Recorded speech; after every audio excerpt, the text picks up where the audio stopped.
150 દિવસની કેદની સજાથી નાસ્તો ફરતો આરોપીને એ ડિવિઝન પોલીસે ઝડપી પાડ્યો હતો. ફેમિલી કોર્ટ અંકલેશ્વર દ્વારા 150 દિવસની સાદી કેદની સજા ફટકારી હતી. ચોક્કસ માહિતી આધારે પોલીસે ઝડપી પાડી જેલ ભેગો કર્યો હતો. અંકલેશ્વર શહેર એ ડિવિઝન પોલીસના પીઆઈ પીજી ચાવડા દ્વારા નાસ્તા ફરતા આરોપીઓને ઝડપી પાડવા માટે ડીવાયએસપી ડોક્ટર કુશલ ઓઝાના શોધી કાઢવા માટે ટીમ કાર્ય કરી રહી હતી. તે દરમિયાન નામદાર જ્યુડિશિયલ ફર્સ્ટ ક્લાસ મેજિસ્ટ્રેટની ફેમિલી કોર્ટ અંકલેશ્વરમાં ક્રિમિનલ પરચુરણ અરજી નંબર 156-2025ના કામે ભારતીય નાગરિક સુરક્ષા સંહિતાની કલમ 144(3) મુજબ તેજસ કુમાર કિરીટ ગાંધીને 150 દિવસની સજા ફટકારી હતી, જે સજાથી બચવા તે ફરાર હતો.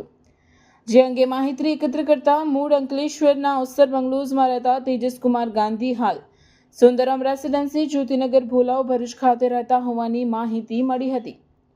જે માહિતી આધારે એ ડિવિઝન પોલીસે તેને ભરૂચ ખાતેથી ઝડપી પાડ્યો હતો અને અંકલેશ્વર લઈ આવી તેને કોર્ટના હુકમ અનુસાર 150 દિવસની સાદી કેદની સજા માટે સબ જેલ મોકલી આપ્યો હતો.